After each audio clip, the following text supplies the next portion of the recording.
He tells the officer, "I'm with the FBI." The cop's response? "I don't care." 10 minutes after that, he's in the back of a patrol car in handcuffs. It was about 7:15 when David Miller first saw the police lights flash behind him. The sun was going down, casting that warm, late evening light over the rooftops in Chester County, Pennsylvania. You could still see a few kids out on their bikes, hear the tick, tick, tick of sprinklers on a couple of lawns. David was just trying to get home, that's all. He'd left Philly a couple of hours before, after a long day with the federal task force. It wasn't exciting stuff, just meetings and endless paperwork. Nothing dangerous, just a desk and bad coffee. He was on a quiet street now, maybe 20 minutes from his own driveway in Westchester. He wasn't speeding. His gray Ford Fusion was rolling along at a steady 27 miles an hour. No radio on, nothing. Just the sound of the tires on the pavement and the low hum of the AC. And that's when the sheriff's SUV appeared. No siren, just those lights, right on his tail. David let out a slow breath. He hit his turn signal and pulled over to the curb. It wasn't the first time he'd been stopped, but it never felt routine, not for a man like him in a neighborhood like this. He cut the engine, put the window down partway, and placed both hands on top of the steering wheel. He made sure every single move was slow, obvious, and deliberate. The deputy got out. White guy, heavy set, about 6 feet tall. He was wearing dark sunglasses, even though the sun was practically gone. His hand was resting on his hip, just a little too close to his weapon for comfort. He walked up to the car, looking like he was expecting trouble before he even said a word. "You from around here?" the officer asked. David kept his eyes forward, his voice steady. "I am." The cop cocked his head, like he didn't buy it. "License and registration." David gave a slight nod. "Of course. Wallet's in my jacket on the passenger seat. Registration is in the glove compartment. I'm going to reach for them now, nice and slow." The officer just stared at him, saying nothing. David moved carefully. He got the wallet, then the registration, and set them both on the dashboard before holding them out. "Can I ask why I was stopped?" The cop didn't even look at the documents. "You were creeping," he said. "Creeping?" The officer repeated the word like it was an official charge. "Driving slow, looking at houses." "We got a call." David just blinked, mic'd. "I was going 27. I'm just trying to get home." "Anything in this car I need to be concerned about?" "Excuse me?" The cop took a small step back. "I'm asking if you're acting nervous for a reason." David almost let out a laugh but caught himself. "I'm not nervous. I'm exhausted. I've been on the clock since 7 a.m. I just want to go home." "Step out of the vehicle." David froze. "For what?" That was a command. He took a breath. This was escalating way too fast. "Officer," he said, reaching slowly for his wallet again. "I'm a federal agent. My FBI badge and ID are right here. If you'll just look. I don't care who you are. Out of the car. Now." The words were quiet, but they hit hard. You could feel the intention behind them. David flipped open the wallet and held it up to the window. The ID was perfectly clear, the gold badge catching the last bit of sunlight. "Special Agent David Miller, Philadelphia Field Office." "I'm not a threat. I'm just trying to get home." The cop's eyes never once flickered down to the badge. "Got a male refusing to comply," he said into his radio. "Claims to be FBI, requesting backup." David's jaw tightened. He wasn't angry. He was just holding it all in. This wasn't some simple mistake anymore. This was being done on purpose. Before he could utter another word, the officer's hand shifted, and David knew exactly how this was going to play out. He didn't move a muscle. He just held the badge up, keeping his eyes locked on the officer. "Sir," he said again, his voice flat as a rock, "you're making a mistake." The officer's name tag said Sullivan. Not a rookie, but not a sergeant either. Just the kind of guy who knew how to push people around but didn't know when to stop. "I'm not asking again," Sullivan snapped. "Get out. Hands where I can see them." David looked right through him. "I've already identified myself. You haven't told me what law I broke, and you have refused to look at my credentials." You could see a muscle jump in Sullivan's jaw. He hated that tone. It was calm, measured, the sound of someone who knew his rights better than he did. "You think that cheap badge gives you the right to talk back to me?" David just stayed silent. So he slowly unclicked his seatbelt, opened his door, and got out with his hands up. "I'm complying," he said, "but you need to listen to me right now. I am not resisting you. I am not a threat. And I need you to call your supervisor to this location immediately." Sullivan stepped up and gave David a hard shove on the shoulder. It wasn't enough to knock him over, but it was enough to send a clear message. This wasn't about officer safety. But David didn't even flinch. He just stood there, solid. "I'm not warning you as some guy on the street," David said, his voice low and sharp. "I am warning you as a fellow federal agent. Everything that's happening here, every single move you make is going to be reviewed." You could see Sullivan's chest puff out. He was breathing heavy now, like a prize fighter. He got closer.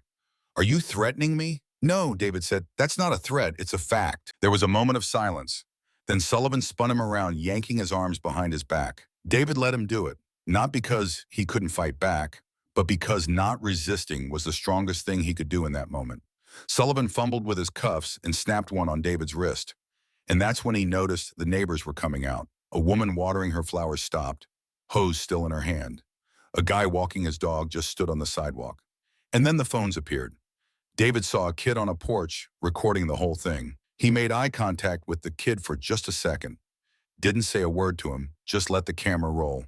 Then he raised his voice, loud enough for everyone to hear. "I want to be perfectly clear. My name is Special Agent David Miller of the FBI. This officer is detaining me against the law. I have not resisted, and he is breaking protocol." "Keep running your mouth," Sullivan grumbled. "We'll see what story you're singing in the back of my car." Right then, his radio squawked. His backup was close. 2 minutes out. Sullivan pushed David toward the hood of his own Ford Fusion and got right in his ear. "I don't give a damn who you are. You don't belong in this neighborhood, and if this is all a lie, you're going to regret it." But David didn't even blink. He wasn't scared. He was angry, a cold, controlled kind of anger. "You don't get to decide who belongs where," he said quietly. "And that badge on your chest doesn't give you the right to disrespect mine." Sullivan didn't have a comeback. He just clicked the second cuff into place. It was tight, too tight. He did it on purpose. David just took a deep breath and stared ahead. The whole street went quiet. Even the crickets seemed to stop. And then down the road he saw them. More flashing lights turning the corner. The backup was here, and it felt like a reckoning was coming with it. The first cruiser pulled up fast. A second one rolled in right behind it. The door of the lead car opened, and a woman in a lieutenant's uniform got out. Tall, slim, maybe in her mid-40s, with sharp eyes and her dark hair in a tight bun. She walked like she was in charge. This was Lieutenant Anna Ramirez. She took in the whole scene in a second. A black man in cuffs by his car, a white officer puffed up with adrenaline, and a street full of people watching with their phones out. "Status, Sullivan," she called out. Sullivan puffed his chest out even more. Suspect was acting erratically, claimed he was FBI, refused to get out of the car. He was non-compliant. Ramirez's eyes went right to David. She saw the calm, the steady way he was breathing, the fact that he was just standing there silently. Then her gaze fell on the wallet sitting on the roof of the car. She walked over, picked it up, and flipped it open. It took her all of 2 seconds. Her head snapped up. Her eyes shot from the ID to Sullivan, then back to David. "Special Agent Miller?" she asked, and this time you could hear the recognition in her voice. David just nodded. "That's correct." Sullivan looked totally lost. "Wait, what?" Ramirez snapped the wallet shut. "You put a federal agent in handcuffs?" she asked Sullivan directly. "He refused my commands. He was driving slow, casing houses. We got a call. I followed protocol." "Protocol?" Her voice turned to ice. "Show me the part of the protocol that says you ignore federal credentials and cuff a man without verifying who he is." Sullivan opened his mouth to say something, but no words came out. Ramirez turned back to David. "Agent Miller, are you hurt?" "No," he said, "just disrespected." She nodded. "I'm having those cuffs taken off right now. I want to apologize for this." She looked at one of the other cops. "Officer Chen, uncuff him." A younger officer stepped up and quickly took the cuffs off. David rubbed his wrists. You could already see the red marks forming. "Are you armed?" Ramirez asked. "Off duty, no weapon," he replied. She nodded, taking it all in. Sullivan stepped forward, trying to save face. "Lieutenant, respectfully, he wasn't clear about who he was. He was being difficult." "I was responding to a 911 call," Sullivan said. "Was the car reported stolen?" she asked. "No." "Was he aggressive?" "No," Sullivan mumbled. "Did he resist you?" Sullivan paused. "He had an attitude." Lieutenant Ramirez just raised her eyebrows. An attitude. The silence that followed was heavy. "I want your body cam footage." "Now," she said. "It's in the car," he grumbled. "Go get it." As Sullivan stomped off to his cruiser, David stepped closer to the lieutenant, keeping his voice down. "You saved him," David said. "He was about to make a life-altering mistake tonight." Ramirez nodded. "I've seen that look on too many faces." good men and bad men. That wasn't about policing. That was about ego. David glanced over at the neighbors, who were still gathered on their lawns whispering. The teenager was still recording. He didn't feel humiliated. He just felt this sharp awareness of how badly things could have gone and who would have gotten the blame for it all. Before Sullivan got back, David turned his attention back to his car. Whatever happened next wasn't about winning a power struggle. It was about the truth. Sullivan came back holding the body cam like it was some kind of prize. Ramirez just held out her hand, not saying a word. He paused for a second, then gave it to her. She hit play. The other officers stood by, shifting their weight, uncomfortable in the summer heat. The sun was gone now, just a splash of orange left. But the whole street was lit up by the flashing lights and the cold glow from all the cell phone screens. The video was crystal clear, and David's voice was perfectly steady, professional. "You from around here?" "I am. My wallet's in my jacket. Registration's in the glove box." "Officer, I'm a federal agent. I've already identified myself. You haven't told me what I've done wrong." The longer the video played, the tighter Ramirez's face got. Her jaw was clenched. She didn't have to ask a single question. The video told her everything. David stood there quietly with his arms crossed, watching Sullivan's face, not the screen. Ramirez finally stopped the video and handed the camera back. "You broke protocol," she said, her voice flat. "You escalated this for no reason. You ignored a lawful ID, and you illegally detained a federal officer." Sullivan's face got red. "Lieutenant, the guy had an attitude. He was challenging my authority. That's not how a traffic stop works."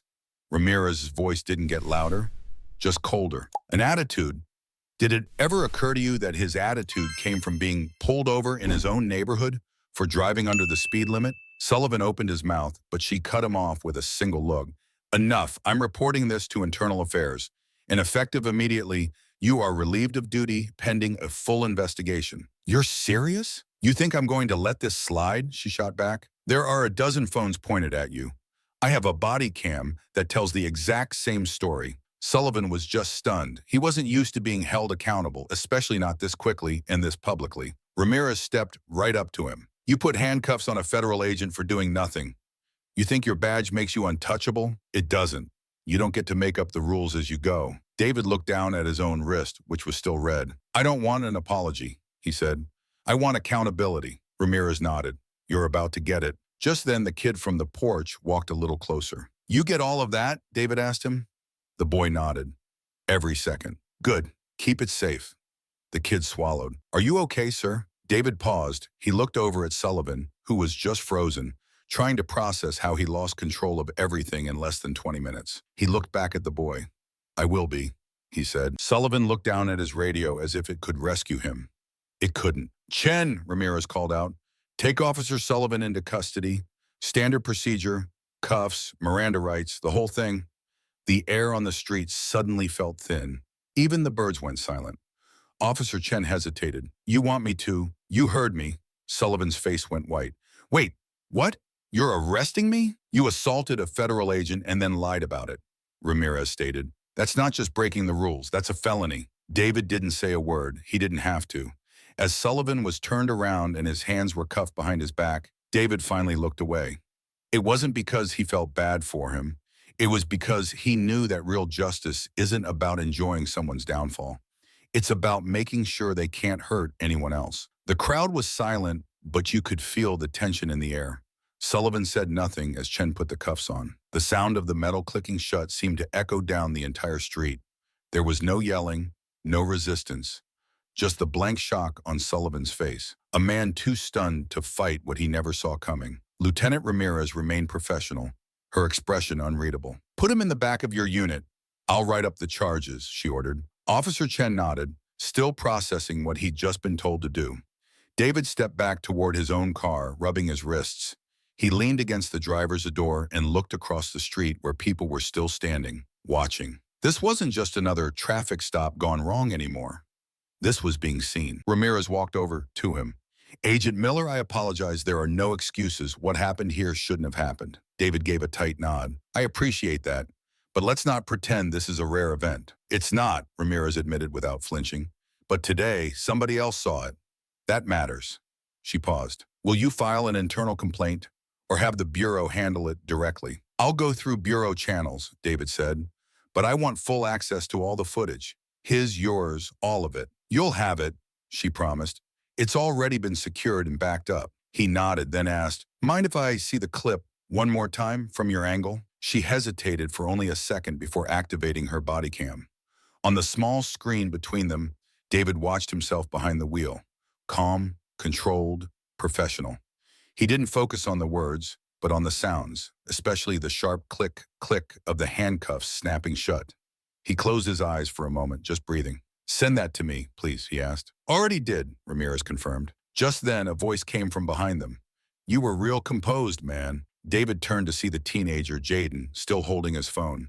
You didn't yell or anything. I shouldn't have to, David replied. The kid looked down. I don't know if I could have kept my cool like that. David stepped a little closer. Listen, you don't have to prove you're calm to stay alive, he said, his voice quiet but serious. Sometimes staying alive just means staying calm. Jaden nodded, a mix of fear and admiration in his eyes. Keep that video safe, Jaden. Not for me, for you. Yes, sir, the boy said. David turned back to his car, but Ramirez called out one more time. Before you go, I need a formal witness statement. Here or at the station? He glanced down the block. Most people were gone, but Jaden was still there, likely uploading the video. I'll come by tomorrow, David said. Right now, I just want to go home. As he opened his car door, he looked back. You think anything will actually happen to him? Ramirez crossed her arms. I can't promise discipline, she said, but tonight I can promise truth. And sometimes that's how accountability starts. He considered that. It wasn't satisfaction, but it was reality. I didn't do it for him, David said, shutting his door and starting the engine. He eased away from the curb, letting the night air hit his face as he drove toward Westchester. His wrists sore, his mind sharper than ever. Back at the scene, Lieutenant Ramirez watched his car disappear, then turned to look at Sullivan, who was sitting, red-faced and stunned, in the back of the patrol car. Sullivan was speechless, finally understanding his badge wasn't a shield. Ramirez stepped to the car door. You're being charged with unlawful detainment and excessive force. He stared at her. Come on, Anna, seriously? You didn't think, she snapped. You didn't look at the ID he offered because you weren't interested in truth?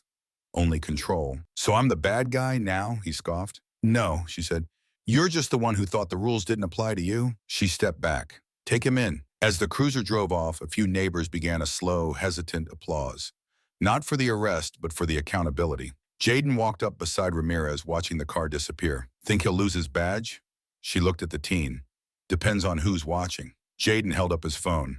They're watching now. The next morning, David ignored the storm of emails from the bureau and reporters. He just sat with his coffee, watching the video of his own composure against Sullivan's aggression.